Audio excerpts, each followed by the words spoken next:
श्रीमद् भगवद गीता अध्याय संख्या 11 श्लोक संख्या 54-54। एक ही श्लोक है आज और 4 श्लोक के बराबर है। भक्तया तु अनन्या भक्तया तु अनन्या शक्य अहम एवं विधि अर्जुन ज्ञातुम द्रष्टुम च तत्वेन प्रवेष्टुम च परंतप। अनुवाद में लिखते हैं श्रील प्रभुपाद, हे अर्जुन, केवल अनन्य भक्ति के द्वारा मुझे उस रूप में समझा जा सकता है जिस रूप में मैं तुम्हारे समक्ष खड़ा हूं, और इसी प्रकार मेरा साक्षात दर्शन किया जा सकता है। केवल इसी विधि से तुम मेरे ज्ञान के रहस्य को पा सकते हो। एक सेंटेंस इसके अंदर बहुत इंपॉर्टेंट है इस अनुवाद में। वो सेंटेंस क्या है कि केवल अनन्य भक्ति के द्वारा मुझे उस रूप में जान सकते हो जिस रूप में तुम्हारे समक्ष, अर्थात द्विभुज रूप, दो भुजाधारी रूप में अगर भगवान को दर्शन पाने हैं तो रास्ता है केवल अनन्य भक्ति। अनन्य भक्ति क्या है, इसकी चर्चा करेंगे। और इसी प्रकार मेरा साक्षात दर्शन भी किया जा सकता है।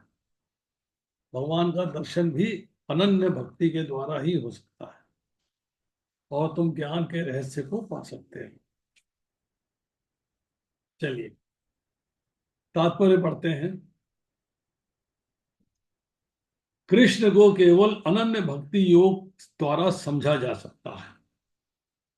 इस श्लोक में इसे स्पष्टता करके कहते हैं जिससे ऐसे अनधिकारी टीकाकार जो भगवत गीता को केवल कल्पना के द्वारा समझना चाहते हैं यह जान सकें कि वे समय का अपव्यय कर रहे हैं। कोई ये नहीं जान सकता कि किस प्रकार चतुर्भुज रूप में माता के गर्भ से उत्पन्न हुए और फिर तुरंत ही दो भुजाओं वाले रूप में बदल गए। ये हमने कल चर्चा करी थी। शिशु रूप में देवकी माता ने जब रिक्वेस्ट किया है तो भगवान चतुर्भुज रूप से शिशु रूप में प्रकट हुए। ये बातें ना तो वेदों के अध्ययन से समझी जा सकती हैं, न दार्शनिक चिंतन के द्वारा, लॉजिक के द्वारा नहीं। ये समझी जा सकती हैं केवल अनन्य भक्ति के द्वारा। अब भगवान कृष्ण जो है अपने आप को रिवील करते हैं, तक दर्शन देते हैं, दिखाते हैं। जो फेथफुली, श्रद्धा पूर्वक उनकी डिवोशनल सर्विस करते हैं और किसी की नहीं करते। और डिवोशनल सर्विस कैसे करते हैं? जैसे उनके शुद्ध भक्त जो परंपरा से हैं उनको गाइड करते हैं। श्री कृष्ण है supreme personality of God head, सर्वोपरि। कृष्ण जो है मैनिफेस्ट करते हैं अपना विराट रूप। उन्होंने विराट रूप दिखाया, मैनिफेस्ट किया, भक्तों के लिए नहीं। भक्त तो विराट रूप को देखना ही नहीं चाहते, they are not interested. But किसके लिए? जो भगवान पे विश्वास नहीं करते हैं, उनसे प्रेम नहीं करते हैं, उनको भगवान दिखाते हैं कि देखो किसी और का ये विराट रूप आपने नहीं देखा होगा, मेरा देखा है, इसीलिए मैं भगवान हूं कि मैं अपना विराट रूप भी प्रकट कर सकता हूं। अब मेरे को एज इट इज, जो मैं हूं तुम्हारे सामने, उसमें देखना है। कैसे? दो भुजाधारी के रूप में। चार भुजाधारी जो है देवकी के पुत्र के रूप में प्रकट हुए हैं। वेद बताते हैं तपस्या से उसको देख सकते हो, वर्शिप से उसको देख सकते हो, पर अगर आपने एकांगी भक्ति करी है, अर्थात डिवोशनल सर्विस केवल मेरे लिए करी है, only me and for only me, तब आप मेरे दो भुजाधारी रूप के भी दर्शन कर सकते हो। तो इस भक्ति के द्वारा, अर्थात अनन्य भक्ति के द्वारा, ये पॉसिबल है कि तुम मुझे देख पाओ। अब एक डिवोटी है जो कि भगवान की सेवा में लगातार लगा हुआ है, उसे सनिष्ठा डिवोटी कहते हैं। वो भगवान की संकर्षण रूपी जो प्राकट्य है उसको भी देख सकता है। किसके द्वारा? अगर वो केवल जो है अपने आप को ज्ञान के मार्ग पे चलाता है और उसके अनुसार कर्म करता है। पर ह्यूमन फॉर्म, तो भुजाधारी रूप को देखना अत्यंत कठिन है। ये दिखाई देती है केवल अनन्य भक्ति के द्वारा। ये जो वर्ष है, 54वां जो श्लोक है, ये भक्ति की महिमा बताती है, महिमा मंडन करती है भक्ति का। तो कौन सी भक्ति का? अनन्य भक्ति। डिवोशनल सर्विस जो है कैसी होनी चाहिए? अनडिवाइडेड, किसी और के प्रति नहीं। उस पर ज्ञान का इफेक्ट नहीं होना चाहिए, उस पर कर्म का इफेक्ट नहीं होना चाहिए। केवल अकर्म। अकर्म मीन्स सेवा केवल भगवान की, भक्ति केवल भगवान की। तब आप जो है भगवान से शुद्ध रूप में जुड़ जाओगे। अब इसके बाद अगर हम एक सिंपल बात करें कि अगर हम किसी शहर में जाते हैं तो हम रहते हैं, शहर नहीं बन जाते। जब हम भगवान से ट्रूली कनेक्ट हो जाते हैं, जुड़ गए भगवान के साथ और किसी के साथ नहीं, तो हमें जो है भगवान के साथ अभिन्नता का अनुभव होना शुरू हो जाता है कि मैं केवल भगवान का अंश हूं और भगवान का दास हूं, अभिन्न हूं। तब जो है व्यक्ति भगवान की नित्य लीला में प्रवेश कर जाता है। सांख्य योग जैसे ज्ञान कहते हैं, उसके द्वारा निर्गुण ब्रह्म की प्राप्ति हो सकती है। अर्थात 8वें अध्याय का 13वां श्लोक पढ़ेंगे, उसमें लिखते हैं प्रभुपाद कि ज्ञान योग के द्वारा आप भगवान के ब्रह्म ज्योति तक प्रवेश कर सकते हैं, आपको निर्गुण ब्रह्म की प्राप्ति हो सकती है। पर चतुर्भुज या द्विभुज रूप के दर्शन नहीं हो सकते ज्ञान के द्वारा। क्योंकि भगवान जो है, जो व्यक्ति ज्ञान में लग गया है, जिसका जिसका जो लक्ष्य निर्गुण ब्रह्म है, उसके लिए मैं दर्शन देने के लिए मजबूर नहीं हूं, बाध्य नहीं हूं, कंपल्सरी नहीं कि मैं उसको दर्शन दूं। अनन्य भक्ति से ही दर्शन हो सकते हैं। वासुदेवम सर्वमिति वो लेवल आ जाता है 7वें अध्याय का 19वां श्लोक कि वासुदेवम सर्वमिति। अगर आपने कहा सब कुछ वासुदेव है और कुछ नहीं है, और सत सच्चा अहम 9वें अध्याय का 19वां श्लोक है कि सब कुछ मैं हूं, मेरे सिवाय और कुछ नहीं। अब यहां लिखते हैं आगे, यहां पर यह स्पष्ट कहा गया है कि ना तो कोई उन्हें देख सकता है, ना इन बातों का रहस्य समझ सकता है, किंतु जो लोग वैदिक साहित्य के अनुभवी विद्यार्थी हैं, वे अनेक प्रकार के वैदिक ग्रंथों के माध्यम से उन्हें जान सकते हैं। जान सकते हैं, दर्शन नहीं पा सकते, क्योंकि वैदिक साहित्य का ज्ञान मिल रहा है, वो उनको जान सकते हैं।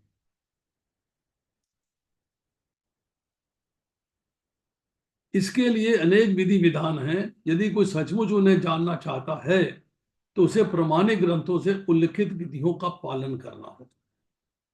श्रवणम कीर्तनम विष्णु स्मरणम पाद सेवनम अर्चनम वंदनम दास्यम साख्य आत्मनिवेदनम, उन विधियों का पालन करना।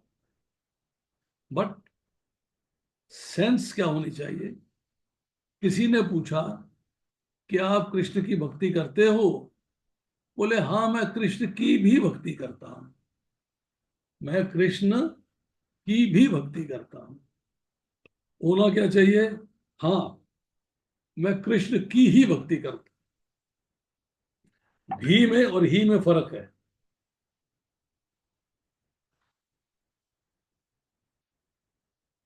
ही में है कि और भी हैं जिनकी भक्ति करता हूं, बट कृष्ण की ही भक्ति करता हूं, मतलब किसी और की नहीं करता। वह नियमों के अनुसार तपस्या कर सकता है। उदाहरणार्थ कठिन तपस्या के हेतु वे जन्माष्टमी को, जो कृष्ण का आविर्भाव तपस्या है, तथा मास की दोनों एकादशियों को उपवास कर सकता है। तो हम लोग जो है, जो वैष्णव परंपरा में आते हैं, हमको प्रभुपाद ने कहा है कि आपको साल के अंदर 24 एकादशी आती हैं, उनका पालन करना चाहिए। पुरुषोत्तम मास में 2 एक्स्ट्रा आती हैं, 26 हो जाती है, उनका पालन करना चाहिए। गौर पूर्णिमा, नरसिंह चतुर्दशी और कृष्ण जन्माष्टमी, इन चारों का आवश्यक रूप से उपवास रखना चाहिए। अब इसके अलावा हमारे उपवास जो हैं वो तिरुभाव दिवस पे, आविर्भाव दिवस पे भी होते हैं वैष्णवों के। और फिर उपवास हम करते हैं जो बलराम जी की जयंती है उस दिन करते हैं, जो निताई नित्यानंद त्रयोदशी है उस दिन भी करते हैं। फिर उपवास हम गोवर्धन पूजा होती है उस दिन भी करते हैं। तो हमारे उपवास जो हैं वो राधाष्टमी को भी करते हैं, सीता नवमी को भी करते हैं। मतलब जो हमारे जो जिनकी हम आराधना करते हैं, उपासना करते हैं, उनके आविर्भाव दिवस पे हम लोग उपवास रखते हैं। परंतु अब आती है बात दान का संबंध। जहां तक दान का संबंध है ये बात साफ है। लीजिए, माता जी कहेंगे कि आज वाकई निराकार हो गए, आज असेंशियली निराकार हो गया माता जी। अब ठीक है।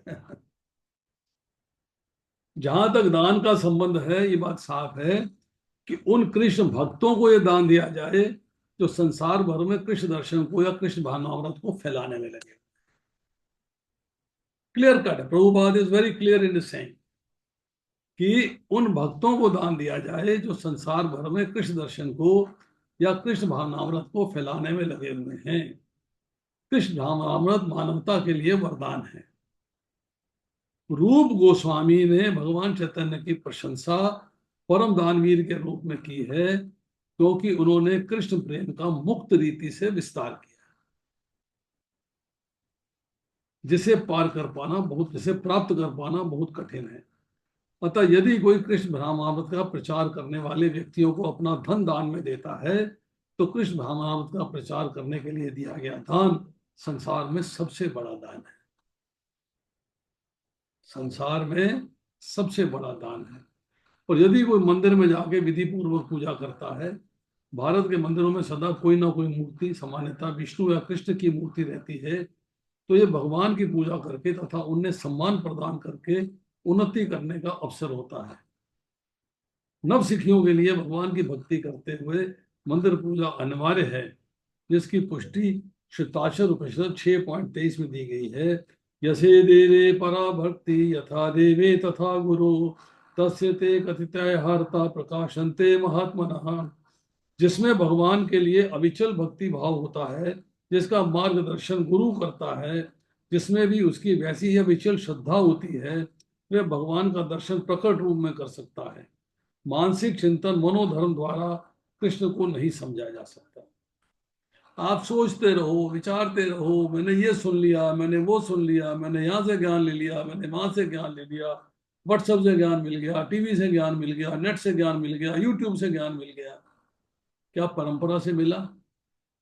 परंपरा से मिला है तो एज इट इज है, उसको स्वीकार करना। जो व्यक्ति प्रमाणिक गुरु के मार्गदर्शन प्राप्त नहीं करता, उसके लिए कृष्ण को समझने का शुभारंभ भी कर पाना कठिन है। यहाँ पर तू शब्द का प्रयोग विशेष रूप से सूचित करने के लिए हुआ है कि कोई अन्य विधि ना तो बताई जा सकती है, ना प्रयुक्त की जा सकती है, ना ही कृष्ण को समझने में सफल हो सकती है। सिंपल बातें हैं, तो ज्यादा इसमें एक्सप्लेनेशन नहीं चाहिए। कृष्ण के चतुर्भुज तथा द्विभुज साक्षात रूप अर्जुन को दिखाए गए क्षणिक विश्व रूप से सर्वथा भिन्न है। नारायण का चतुर्भुज रूप और कृष्ण का द्विभुज रूप दोनों ही शाश्वत तथा दिव्य हैं, जबकि अर्जुन को दिखलाया गया विश्व रूप नश्वर है, वो गायब हो गया, खत्म हो गया। सुदर्शम शब्द का अर्थ यही है, देख पाने में कठिन, जिससे पता चलता है कि इस विश्व रूप को किसी ने नहीं देखा था। इससे यह भी पता चलता है कि भक्तों को इस रूप को दिखाने की आवश्यकता भी नहीं थी। इस रूप को कृष्ण ने अर्जुन की प्रार्थना पर दिखाया था, जिससे भविष्य में यदि कोई अपने को भगवान का अवतार कहे तो लोग मुझसे कह सकें कि तुम अपना विश्व रूप दिखाओ। फेथ डेवलप करने के लिए कोई विश्व रूप दिखाओ, तब तुम्हें भगवान मानेंगे, नहीं दिखाओगे तो भगवान नहीं है। तुम्हें भगवान की क्वालिटी नहीं। पिछले श्लोक में न शब्द की पुनरुक्ति सूचित करती है कि मनुष्य को वैदिक ग्रंथों के पांडित्य का गर्व नहीं होना चाहिए, उसे कृष्ण की भक्ति करनी चाहिए, तभी वह भगवत गीता की टीका लिखने का प्रयास कर सकता है। हमारे एक भक्त थे दिल्ली पंजाबी बाग टेम्पल में, महाराज ने पूछ के दिल्ली टेम्पल से आए थे, बड़े अच्छे कॉन्ग्रेगेशनल डिवोटी थे हमारी तरह। प्रभुपाद ने शब्दों के अर्थ अलग लगा दिए हैं, संस्कृत टू हिंदी वो मीनिंग ही नहीं है, तो उन्होंने अपनी एक गीता बना दी। अपनी गीता बना दी कि ये गीता का एक्चुअल अनुवाद ये होना चाहिए था, और फिर अपने हिसाब से परपट भी लिख दिए, गीता क्रिएट कर दी, विदाउट रियलाइजिंग कि गीता का जो ट्रांसलेशन है वो भक्ति भाव से होना चाहिए, ना कि संस्कृत की डिक्शनरी ट्रांसलेशन होनी चाहिए। कृष्ण विश्व रूप से नारायण के चतुर्भुज रूप में, फिर अपने द्विभुज वाले सहज रूप में परिणित होते हैं। चतुर्भुज रूप में आए, फिर द्विभुज रूप में कन्वर्ट हो गए। इससे सूचित होता है कि वैदिक साहित्य में उल्लिखित चतुर्भुज रूप तथा अन्य रूप कृष्ण के आदि द्विभुज रूप से ही उद्भव। भगवान अपने आप को प्रकट करते हैं चतुर्भुज रूप के रूप। लोग कहते हैं कृष्ण तो निराकार थे, निराकार से साकार प्रकट हो गए, लोगों की फिलॉसफी है, विच इज रॉन्ग। निराकार का अर्थ यह है कि आपके चरम चक्षु उन्हें देखने में सफल नहीं है, इसलिए हम भगवान को निराकार कह देते हैं। पद्म पुराण इस बात को क्लैरिफाई करता है, पढ़िए पद्म पुराण। मैंने कई बार कोट किया है कि भगवान जो है शिव जी से कह रहे हैं, वो बालक के रूप में शिव जी से कह रहे हैं कि मेरे इस रूप को चर्म चक्षुओं से देख पाना असंभव है, इसलिए लोग मुझे निराकार कह देते हैं। मेरे गुणों को नाप पाना असंभव है, माप नहीं सकते आप, इसलिए लोग मुझे निर्गुण कह देते हैं। अब आगे बढ़ते हैं। वे समस्त उद्भवों के उद्गम हैं, कृष्ण इनसे भी भिन्न हैं। निर्विशेष रूप की कल्पना करना तो कुछ कहना ही नहीं। जहां तक कृष्ण के चतुर्भुजी रूप का संबंध है, यह स्पष्ट कहा गया है कि कृष्ण का सर्वाधिक एक सम चतुर्भुजी रूप जो महाविष्णु के नाम से विख्यात है, जो कर्णानव सागर में शयन करते हैं तथा जिनके श्वास तथा प्रश्वास में अनेक ब्रह्मांड निकलते या प्रवेश करते रहते हैं, भी भगवान का अंश है, पुरुषावतार है। जैसा कि ब्रह्म संहिता में कहा गया है, यस्य निश्वसित काल मथावलंब्य जीवंती लोम विलजा जगदंडनाथा विष्णु महान स ही कला विशेषो गोविंदमादि पुरुषाम तमहाम भजामि। महाविष्णु के श्वास लेने से ही जिनमें अनंत ब्रह्मांड प्रवेश करते हैं तथा पुनः बाहर निकल आते हैं, वे कृष्ण के अंश रूप हैं। अतः मैं गोविंद या कृष्ण की पूजा करता हूँ, जो समस्त कारणों के कारण है। तो विष्णु जो है चतुर्भुज रूप में, वो कार्णव सागर में लेटे हुए हैं, और उनके रोमकूपों से असंख्य ब्रह्मांडों की रचना होती, निकलते हैं उनसे बाहर, निकल रहे हैं बाहर, जा रहे हैं, आ रहे हैं, जा रहे आ रहे। एक जिसे कहते हैं सवेरे गई ट्रेन शाम को वापस आ गई, ऐसे ही उनका चलना। इसके बाद कहते हैं कि अतः मनुष्य को चाहिए कि कृष्ण के साकार रूप को भगवान मानकर पूछे, क्योंकि वही सच्चिदानंद स्वरूप हैं, विष्णु के समस्त रूपों के उद्गम हैं, के समस्त अवतारों के उद्गम हैं और आदि महापुरुष हैं, जैसा कि भगवद गीता से पुष्ट होता है। गोपाल तापनी उपनिषद 1.1 में निम्नलिखित कथन आया है। सच्चिदानंद रूपाय कृष्णाय क्लिष्टकारिणे नमो वेदांत वेद्याय गुरुवे बुद्धि साक्षिणे। मैं कृष्ण को प्रणाम करता हूँ जो सच्चिदानंद स्वरूप है, मैं उनको नमस्कार करता हूँ क्योंकि उनको जान लेने का अर्थ है वेदों को जान लेना, अतः वे परम गुरु हैं। उसी प्रकरण में कहा गया है कृष्णो वै परमम देवतम, कृष्ण भगवान है। गोपाल तापनी उपनिषद 1.3 एको वशी सर्वगः कृष्ण इड्या, ये कृष्ण भगवान है और पूज्य हैं। एकोपि सम्बहुधा यो भवाति, कृष्ण एक है किंतु वे अनंत रूपों तथा अंश अवतारों के रूप में प्रकट होते हैं। गोपाल तापनी उपनिषद 1.21। अब देखिए सवाल है सच्चिदानंद का। सच्चिदानंद क्या है? तीन चीजें जोड़ के सत चित आनंद सच्चिदानंद बना है। सत सत का मतलब है इटर्नल। इटर्नल मतलब शाश्वत। चित, चित का मतलब होता है ज्ञान, परमात्मा रूप में आपके हृदय में विराजमान है। और आनंद का मतलब है ब्लिस, आपको परमानंद देने वाले हैं। तो भगवान सच्चिदानंद है। इसके बाद आती चर्चा कि भगवान अपने आप को अनंत रूपों में प्रकट करते हैं। जैसी ड्यूटी चाहिए उस वक्त, जैसा कार्य चाहिए, उसी के अनुसार अपना एक रूप धारण कर लेते हैं। मत्स्य रूप धारण किया, हो गया जी। वराह रूप धारण किया, यस हो गया। कूर्मा रूप धारण किया, हो गया। भगवान ने अपने आप को जैसे जैसे आवश्यकता पड़ी वैसे वैसे रूप को धारण करते चले गए। उन्होंने मत्स्य रूप धारण कर लिया है, कूर्म रूप धारण कर लिया है, वराह रूप धारण कर लिया है, नरसिंह रूप धारण कर लिया है, वामन रूप धारण कर लिया है, परशुराम रूप धारण कर लिया है, राम जी का रूप धारण कर लिया है, बलराम जी का रूप धारण किया है, बुद्ध का रूप धारण किया है, और कल की अवतार का रूप धारण। जिस समय जैसी आवश्यकता थी उसी समय उस प्रकार का रूप धारण। पर भगवान का जो सर्वप्रथम विस्तार है वो बलराम जी के रूप में होता है। अब भगवान की खत्म, काम ड्यूटी खत्म, अब मुझे कुछ नहीं करना, गोपियों के साथ आनंद लेना है और वृंदावन में रहना। अब बलराम जी से विस्तार होता है, एक चतुर्व्यूह बनता है, चार कोने। उसमें एक कोने में है संकर्षण, एक कोने में है प्रद्युम्न, एक कोने में है अनिरुद्ध, और फिर नीचे आते हैं वासुदेव। फिर वासुदेव से प्रकट होते हैं नारायण। फिर नारायण से बनता फिर एक चतुर्भुज। इसके अंदर आते हैं फिर द्वितीय संकर्षण, द्वितीय प्रद्युम्न, द्वितीय अनिरुद्ध और द्वितीय वासुदेव। फिर उन वासुदेव से प्राकट्य होता है कारणोदकशाही विष्णु, फिर होता है गर्भोदकशाही विष्णु, फिर आते हैं क्षीरोदकशाही विष्णु। तो ये जो रचना हो रही है भगवान की, ये as per requirement of the time, उस वक्त कैसी आवश्यकता थी उसके अनुसार भगवान अपना विस्तार करते हैं। ब्रह्म संहिता 5.1 में कथन है, ईश्वर परमा कृष्णा सच्चिदानंद विग्रह है, अनादि आदि गोविंदम सर्व कारण कारणम। भगवान तो कृष्ण है, तो सच्चिदानंद स्वरूप हैं, उनका कोई आदि नहीं है, क्योंकि वे प्रत्येक वस्तु के आदि हैं। आदि मीन्स बिगिनिंग नहीं है। लोग कहते हैं भगवान को किसने पैदा किया? अरे भगवान लोगों को पैदा कर रहे हैं, भगवान से कोई भगवान पैदा नहीं हुए हैं। भगवान साक्षात उपस्थित हैं, थे, हैं और रहेंगे। वे समस्त कारणों के कारण हैं। अन्यत्र भी कहा गया है, यत्रावतीर्णम कृष्णान सख्यम परम ब्रह्म नराकृति। भगवान एक व्यक्ति है, उसका नाम कृष्ण है, जो कभी कभी पृथ्वी पर अवतरित होता है।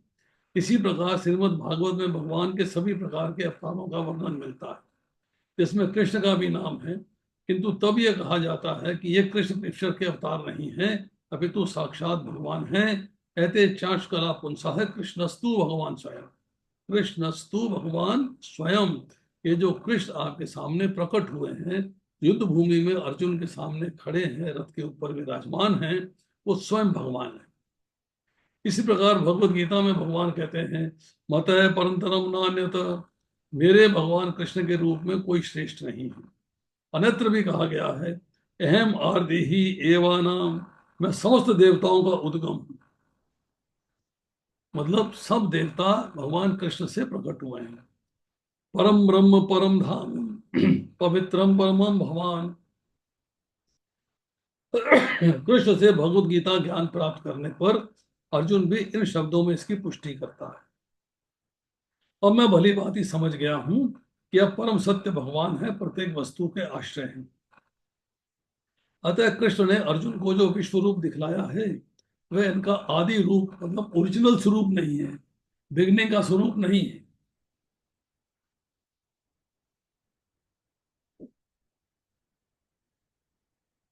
आदि रूप तो कृष्ण रूप है। हजारों हाथों तथा हजारों सिरों वाला विश्व रूप उन लोगों का ध्यान आकृष्ट करने के लिए दिखलाया गया है जिनका ईश्वर से तनिक भी प्रेम नहीं। ये ईश्वर के आदि रूप नहीं है। विश्व रूप उन भक्तों के लिए तनिक भी आकर्षक नहीं होता जो विभिन्न दिव्य संबंधों में भगवान से प्रेम करते हैं। कोई वात्सल्य संबंध निभा रहा है, कोई सखा रूप में निभा रहा है, कोई पुत्र रूप में निभा रहा है, कोई मित्र रूप में निभा रहा है, तो कोई दास्य रूप में निभा रहा है। तो भगवान से प्रेम करते हैं अलग अलग संबंधों के साथ, उनके लिए विश्व रूप जो है आकर्षक नहीं। भगवान अपने आदि कृष्ण रूप में ही प्रेम का आदान प्रदान करते हैं। ये बात इंपॉर्टेंट है। भगवान प्रेम का आदान और प्रदान केवल द्विभुज स्वरूप में करते हैं और किसी स्वरूप में नहीं। अतः कृष्ण से घनिष्ठ मैत्री भाव से संबंधित अर्जुन को विश्वरूप तनिक भी रुचिकर नहीं लगा, अपितु उसे भयानक लगा। कृष्ण के चिर सखा अर्जुन के पास अवश्य दिव्य दृष्टि रही होगी। वह भी कोई सामान्य व्यक्ति न था, इसलिए वह विश्व रूप से मोहित नहीं हुआ। यह रूप उन लोगों को भले ही अलौकिक लगे जो अपने को सकाम कर्मों द्वारा ऊपर उठाना चाहते हैं, कामना सहित कार्य करेंगे और चाहेंगे कृष्ण के दर्शन हो जाएं तो वो नहीं हो सकते। ये रूप जो दिखाई दे रहा है वो अलौकिक है, इस बात को मानते हैं, परंतु करेंगे सकाम कर्म, अकर्म नहीं करेंगे। किंतु भक्ति में रत व्यक्तियों के लिए दो भुजों वाला कृष्ण रूप ही अत्यंत प्रिय है। दो भुजा वाला कृष्ण रूप है वही उनको अत्यंत प्रिय है और कोई नहीं। अब यहां बताया है कि जैसे भगवान कृष्ण ने अर्जुन से कहा, तुम मेरा शंख चक्र गदा पद्मधारी चतुर्भुज रूप देखा है, वैसा रूप वाला मैं यज्ञ दान तप आदि द्वारा नहीं देखा जा सकता। पिछले श्लोक में हुई चर्चा, किंतु अनन्य भक्ति के द्वारा ही देखा जा सकता है। You can see it by devotional service with love, और अनन्य मतलब किसी और के प्रति नहीं। भगवान के सिवाय किसी योग्यता, किसी बल, किसी बुद्धि आदि का सहारा ना हो, और आपके अंतःकरण में इनका महत्व भी नहीं होना चाहिए। मैं बहुत बलवान हूं, मैं ये कर सकता हूं, मैं वो कर सकता हूं, मैं बहुत भारी भक्त हूं, नहीं, कुछ नहीं। ये अनन्य भक्ति जो है स्वयं से होती है, मन बुद्धि इंद्रियों के द्वारा नहीं। अब मन के द्वारा अनन्य भक्ति नहीं कर सकते, बुद्धि के द्वारा नहीं कर सकते, आपके अंदर से भाव उठता है अनन्य भक्ति का, तब अनन्य भक्ति होती है। मतलब क्या हुआ? मतलब ये हुआ कि आपकी स्वयं की इंडिविजुअली योर्स एक व्याकुलता है भगवान के दर्शन पाने की, एक व्याकुलता है भगवान की भक्ति में प्रोग्रेस करने की, एक उत्कंठा है कि भगवान का दर्शन हो जाए, दर्शन नहीं होंगे तो मेरे को चैन नहीं है। अंदर एक बेचैनी है, एक डिस्टरबेंस चल रही है, एक बेचैनी है, और वही बेचैनी आपको भगवत प्राप्ति कराती है। Because then you will do everything what is wanted. आपको आईआईटी में एडमिशन लेना है तो जो करना पड़े करेंगे, बेचैनी रहती है, एडमिशन चाहिए, एडमिशन चाहिए, एडमिशन चाहिए, and you will do all activities required for admission. इसी तरह यहाँ व्याकुलता हो जाएगी, बेचैनी हो जाएगी, और जब बेचैनी होगी तो भगवान की भक्ति होगी, जब भक्ति होगी तो अनंत जन्मों के पाप फल भस्म हो जाएंगे, जो भगवान कहते हैं चौथे अध्याय के 37वें श्लोक में, कि जैसे अग्नि समस्त प्रकार के ईंधन को जला के भस्म कर देती है, इसी तरह से ये ज्ञान रूपी समस्त प्रकार के कर्म फलों को जला के भस्म कर देती है। तो भगवान कहते हैं 8वें अध्याय के 14वें श्लोक में, अनन्य चेता सप्तम यो माम स्वर्ति नित्यशः तस्य हम सुलभ पार्था नित्य युक्त से योगिना, कि अनन्य चित्त वाला भक्त नित्य निरंतर हर समय हर क्षण हर पल जो मेरा चिंतन करता है उसके लिए मैं सुलभ हूं। तस्या अहम सुलभ पार्था, हे पार्थ उसके लिए मैं सुलभ हूं। और फिर 9वें अध्याय के 22वें श्लोक में कहते हैं, अनन्य चिंतो यंतो माम ये जना परिउपासते, कि जो अनन्य भक्त मेरा चिंतन करते हैं, मेरी उपासना करते हैं, उनका योग और क्षेम उनके पास है, उसकी मैं रक्षा करता हूँ, और जो उनके पास नहीं है वो मैं उन्हें प्रोवाइड करता हूँ। अब आती है बात कि अनन्य भक्ति का दूसरा तात्पर्य क्या है। एक और मीनिंग है अनन्य भक्ति, एक और तरीके से समझ सकते हैं कि व्यक्ति साधन करता है, हम आप प्रैक्टिस कर रहे हैं कृष्णा कॉन्शियसनेस, साधक हैं, साधन कर रहे हैं, अपने में भजन करने का, अपने में स्मरण करने का, अपने में साधन करने का, और उत्कंठा पूर्वक भगवान को पुकारने का। अगर वह सहारा ना हो फिर साधन किसके लिए करना है, क्या करें? केवल अपना अभिमान मिटाने के लिए, घमंड दूर करने के लिए नहीं। जब अपने में जो साधन करने का बल है, जो प्रैक्टिस पावर है मेरे में साधना करने की, I can do this, I can do that, ऐसे मैं कृष्णा कॉन्शियसनेस प्रैक्टिस कर सकता हूँ। अपने में जो साधन करने का बल है, उस बल को मिटाने के लिए साधन करना है। मतलब फीलिंग ये आनी चाहिए कि ये साधन मैं नहीं कर रहा हूँ, भगवान करवा रहे हैं, ही इज डूइंग इट। वो मेरे से ये करवा रहे हैं क्योंकि मुझे, उनको मुझे अपने धाम लेके जाना है। वो बल, वो अभिमान मुझे मिटाना है। तो फीलिंग क्या आती है कि भगवान की प्राप्ति साधन करने से नहीं होती। भगवान की प्राप्ति क्या होती है कि साधन का जो अभिमान है उसको खत्म करने से होती है। वो गल जाना चाहिए, खत्म हो जाना चाहिए। ये फील कि मैं बहुत भारी भक्त हूँ, मैं बड़ा भारी साधक हूँ, देखो मैं 64 माला करता हूँ, देखो मैं ये करता हूँ, मैं वो करता हूँ, वो अभिमान खत्म होना चाहिए। तो अभिमान जो है फिर भक्ति के मार्ग में बाधक बन जाता है।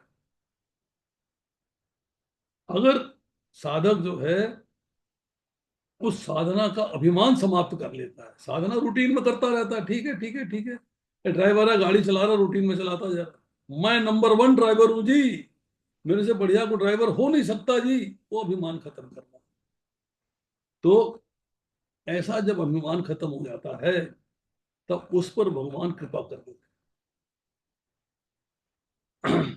उसे भगवान की प्राप्ति हो जाए। कि हम जब संप्रज्ञात समाधि की और असंप्रज्ञात समाधि की बात करते हैं, संप्रज्ञात समाधि के अंदर साधक जो समाधि लगा रहा है उसको अपना ध्यान होता है, जो समाधि का प्रोसेस है, साधना जो है, उसका भी ध्यान होता है, और भगवान जिसपे समाधि लगाई जा रही है उसका भी ध्यान होता है। जो असंप्रज्ञात समाधि है उसके अंदर ना अपना ध्यान रहता है, ना साधन साधन का ध्यान रहता है, केवल भगवान का ध्यान रहता है। तो वो लेवल जब आता है कि साधना का भी अभिमान समाप्त हो जाए, अब आते हैं ज्ञान की बात, जो हमने अभी पढ़ा परपट के अंदर, कि अनन्य भक्ति से ही भगवान को तत्व के द्वारा जाना जा सकता है। ज्ञातम द्रष्टुम चित तत्वेन प्रविष्टम, अनन्य भक्ति से ही भगवान को तत्व के द्वारा जाना जा सकता है। अनन्य भक्ति से ही भगवान को देख सकते हैं, अनन्य भक्ति से ही भगवान को प्राप्त किया जा सकता है। ज्ञान होता है तो भगवान तत्व से जाने जाते हैं, यस कृष्ण ही भगवान है, हमने तत्व जान लिया। पर भगवान कहते हैं कि वो अभी ज्ञान के मार्ग पे है, भक्ति के मार्ग पे नहीं आया है, इसलिए मैं उसे दर्शन देने के लिए बाध्य नहीं हूं, दर्शन नहीं दूंगा। दर्शन कब दूंगा? जब वो अनन्य भक्ति में आ जाएगा। अब आती बात, भगवान, मैंने जैसे कहा अभिन्नता अनुभव करनी, भगवान के साथ जो अपनी अभिन्नता बना लेता है, उनके सिवाय कोई है ही नहीं, नो वन एल्स। मैं और भगवान बस दो, बीच में कोई नहीं है।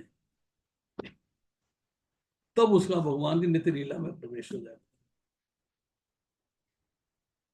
नित्य लीला में प्रवेश होने में कॉज, योग्यता, इलिजिबिलिटी क्या है? भक्त की तीव्र उत्कंठा और भगवान की कृपा, दो चीजें हैं। नित्य लीला का मतलब है भगवान के धाम पहुंच जाना। नित्य लीला वहीं हो रही है, आप पहुंच गए वहां पर। अब भगवान के जो व्यक्ति शरण में चला जाता है, शरणागत हो जाता है, उसकी इच्छाएं समाप्त हो जाती है। जैसे मैंने आपको बताया दूसरे अध्याय का 71वां श्लोक, विहाय कामान ये सर्वान पुमान चरती निष्प्राय निर्मम निरंकार से शांति मधि गच्छति। उसकी सब इच्छाएं समाप्त हो जाती हैं। पर ये भगवान की एक स्पेशलिटी है। स्पेशलिटी क्या है कि अब भक्त जो है वो साधक से सिद्ध की स्थिति में आ गया है। मतलब साधक था, प्रैक्टिस कर रहा था, अब वो साधक से बन गया है सिद्ध। जब प्रैक्टिस कर रहा था तो क्या पोजीशन थी कि इच्छाएं जो है आती रहती हैं पर उनको तुष्ट करने का प्रयास नहीं करता। जैसे नदियों का प्रवाह समुद्र की तरफ लगातार चलता रहता है, ऐसे इच्छाओं का प्रवाह भी उसके अंदर आता रहता है, परंतु उन्हें तुष्ट करने का प्रयास नहीं करता। पर जब इच्छाएं नहीं होती, no other desire except Krishna service, जब इच्छाएं नहीं होती, तब जो है भगवान उसे अपने धाम में ले जाते हैं, नित्य लीला में प्रवेश करा देते हैं।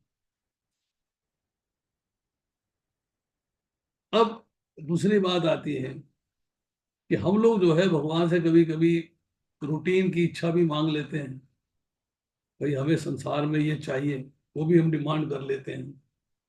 पर अगर कोई थोड़ी बहुत इच्छा है परंतु पूर्ण रूप से भक्ति में लगा हुआ है, पूर्ण रूप से भक्ति में लगा हुआ है, तो वो साधक की हाईएस्ट स्टेज पे पहुंचेगा, अभी सिद्ध नहीं बनेगा। पर भगवान उसकी जो है वो इच्छा भी पूरी कर देते हैं। पर इच्छा भक्ति के मार्ग में बाधक नहीं होनी चाहिए।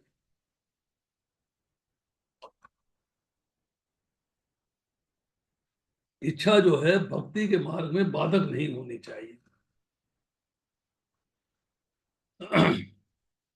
भगवान के दर्शन के पहले ध्रुव महाराज को 36,000 साल का राज्य मिला और विभीषण को एक कल्प का, ब्रह्मा जी की आयु के बराबर, ब्रह्मा जी की रात्रि के बराबर, दिन और रात के बराबर, मतलब एक 2,000 चतुर्युगी के बराबर। तात्पर्य क्या हुआ, मतलब क्या हुआ इसका कि भगवान इच्छा तो पूरी कर देते हैं, अब भक्त को उसके लिए कुछ भी करना, जानना या पाना शेष नहीं रहता है। सब जिम्मेदारी भगवान ने उठा ली। अब जो हमने बात करी तीव्र उत्कंठा, मतलब उत्कट अभिलाषा, उस अभिलाषा में क्या ताकत है, क्या शक्ति अभिलाषा के अंदर, वो भी उत्कट अभिलाषा में क्या शक्ति है। शक्ति ये है कि भगवान में भी भक्त से मिलने की अभिलाषा हो जाती है। अब पंढरपुर जाइए, भगवान पुंडरीक के द्वार पे चले गए, मैं इसको इसको देखा हूं भैया ये क्या कर रहा है। गए तो थे लक्ष्मी जी को मनाने, मतलब रुक्मिणी जी को मनाने, परंतु वहीं पे जो है उसी के पास ही नदी की तो भरा नदी, जो चंद्रभागा नदी थी उसके किनारे जो है पुंडरीक का झोपड़ी थी, तो उसको भी मिला हूं। तो भगवान के अंदर भी जब आप अनन्य भक्ति में आ जाते हो, भगवान कहते हैं मैं सुलभ हूं। सुलभ है कि भगवान के मन में भी एक अभिलाषा आ जाती है कि भक्त से मिला हो जाए। अब भगवान की भी उत्कंठा हो गई और आपकी भी उत्कंठा हो गई, दोनों मैच कर गई, तो भगवान के धाम का रास्ता खुल गया। कि भगवान अनंत सामर्थ्यशाली हैं, उनसे जैसा सामर्थ्य किसी के पास नहीं। और जब भगवान की कृपा भक्त की तरफ उमड़ती है तो वो कृपा भक्त के संपूर्ण विघ्नों को दूर कर देती है। और तब भक्त की योग्यता अयोग्यता सब छुप जाती है, पाप कर्म भस्म हो जाते हैं सारे, और भगवान को परवश कर देती है और भगवान उसके सामने प्रकट हो जाते हैं। हमने कल सदना किसाई की कथा सुनाई थी, अपने पंडित जी को प्रकट हो गए, अरे भाई तू मुझे कहाँ ले आया अपने घर, वो सदना कसाई के यहाँ छोड़ दे, मेरे से मांस तौल ले, वो ठीक है, उसका नेचुरल कर्तव्य है भाई, स्वाभाविक काम है, कर्म उसका, उसको करने दीजिए। बट वो मेरा सारा दिन जप करता रहता है और तू तो कुछ भी नहीं करता है, आधा घंटा घंटा किया उसके बाद गायब हो गया। तो मुझे यहाँ बिठा गया अपना आराम से, फूल माला पहना दी, सामने फूल रख दिए, भोग लगा दिया, बात खत्म। तो भगवान जो है आपको किस तरीके से रेसिप्रोकेट करते हैं ये आपको देखना। तो ये जो श्लोक है लंबा था, और इसके बाद जो है भगवत गीता का निचोड़, भगवत गीता का निचोड़ 55, 55वां श्लोक है, उसको भगवत गीता का निचोड़ कहते हैं। उसमें है साधन पंचक, भगवान को प्राप्त करने के, साधना करने के 5 चीजें हैं, साधन पंचक कहलाता है। उसकी चर्चा करेंगे अगली बार। आज इतना ही, शेष फिर। अभी मैं देखता हूँ आप म्यूट है कि अनम्यूट है। नाउ यू कैन स्पीक, आप लोग बोल सकते हैं, कुछ कह